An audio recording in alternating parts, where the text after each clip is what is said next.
Literary and Arts, Miss Anushka Agrawal. May I? Yes, you may. Why are the students not taking any responsibility of the enactment of plays and dramas to be held in our school campaigns, which were very prominent just a couple years ago? Please state your methods and opinion for the overhaul of these activities. Ms. Anushka Agrawal, the Deputy Minister of Literary and Arts.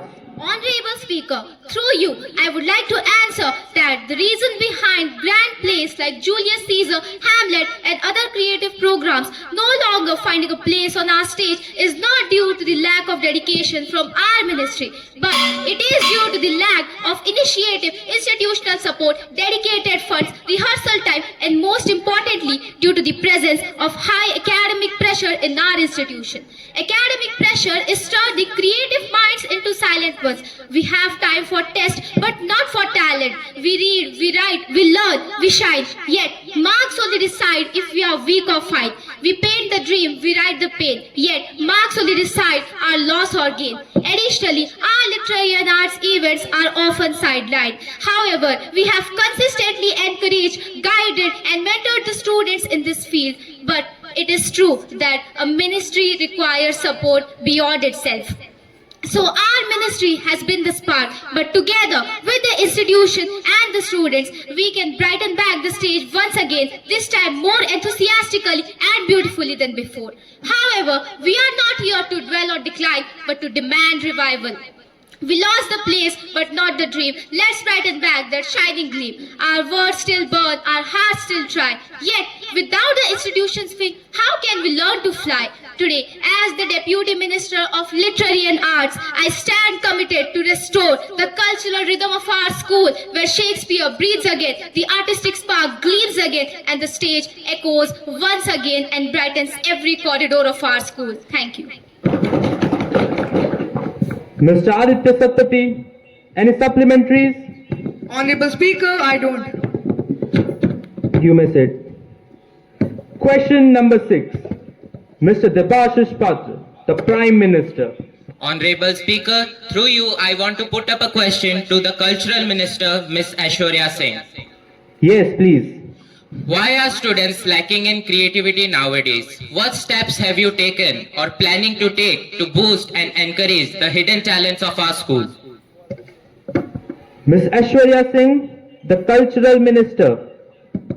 I really appreciate the question raised by the respected member. Honorable Speaker, with your permission, I would like to respond to the question. Yes, you may. To that, I would like to say, creativity isn't disappearing. It is just waiting for the right platform to bloom. For years, academics have overshadowed imagination, but I believe that knowledge is always greater than imagination. Because knowledge is limited, but imagination, it encircles the whole world. That's why I have planned creative corners in classroom, weekly talent displays and monthly fest, where every student gets a chance to express themselves beyond textbook. For I believe that when a flower does not bloom, you don't have to change the flower, you just have to change the environment. And that's what I'm working on, changing the environment so that every student's hidden creativity finds light. Thank you.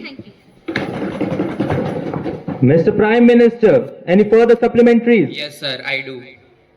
In addition to my previous question, why are always same students repeated in a cultural event and there is no fair chance for others?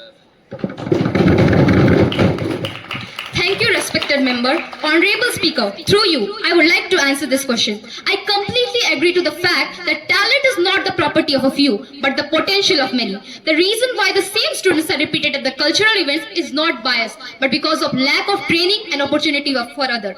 To eliminate this problem, we are introducing open auditions before every event and practice session for all the students, so that confidence replaces hesitation. I believe that when one star shines, it inspires the others to shine. But when each and every star shines, it brightens the whole sky. School real culture is not built by stage or trophy. It is built when every child dares to dream, dares to perform and dares to shine. Thank you, Honorable Speaker, and I hope the respected members' doubt stands out clear now. Mr. Debashish, any supplementaries? No, sir, I don't. Now, let us move to the calling attention motion, which is also known as business. Dear audience, before beginning it, let me briefly introduce it to you all.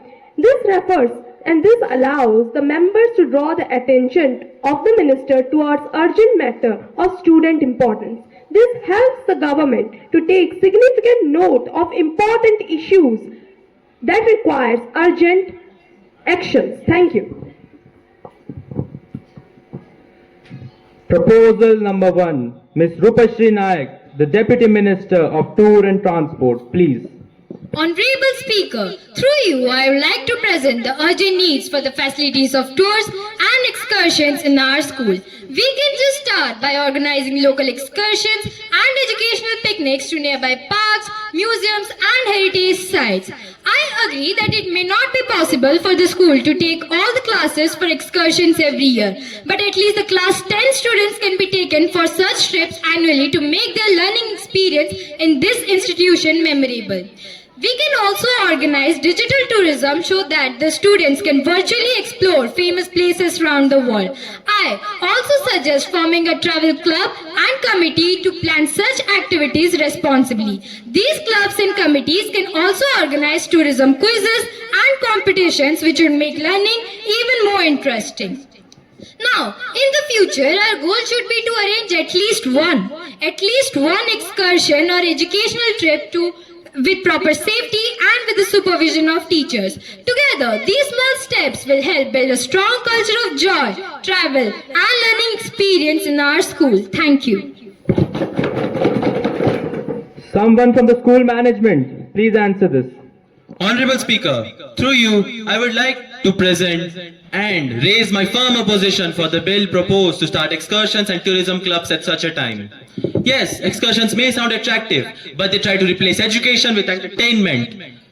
Tourism clubs require planning, resources, and along with that, we also need student responsibility, which is not just possible within one day. And along with that, yes, the school does believe in exposure, but I strongly oppose you, sir.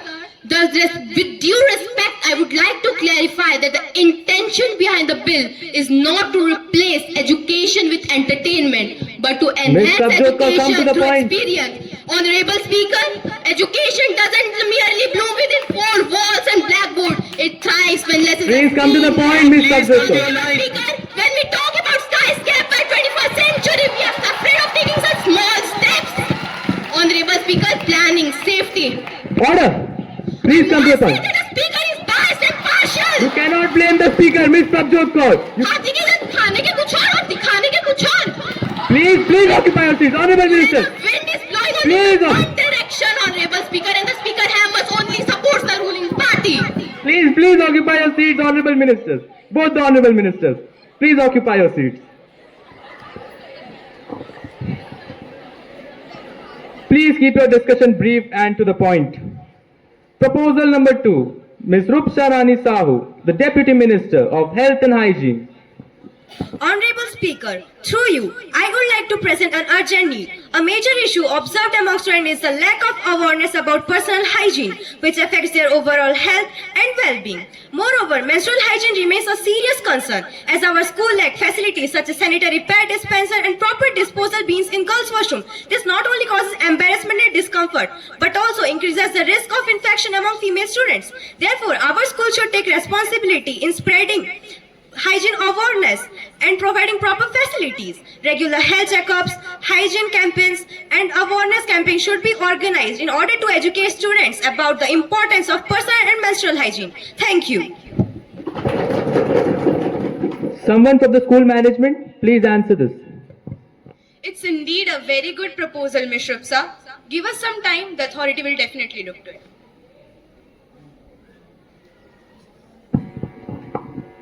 I have received an urgent message from the higher authorities. It is an urgent announcement. Very soon, a drop box or post box will be placed in the VCS campus where the students and parents can post their urgent concerns, complaints and suggestions.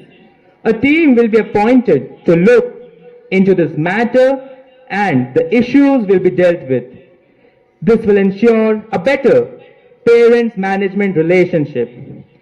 Second, the date for the much-awaited Super Mom competition is set to be on 25th of October and the Super Dad competition is finalized on 8th of November.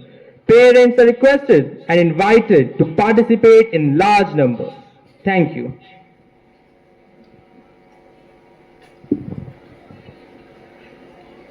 Let's move on to the third proposal. Ms. Anvi Agrawal, the Minister of Health and Hygiene. Honorable Speaker, through you, I rise to present the urgent need addressing something our education system conveniently ignores, the mental health of students.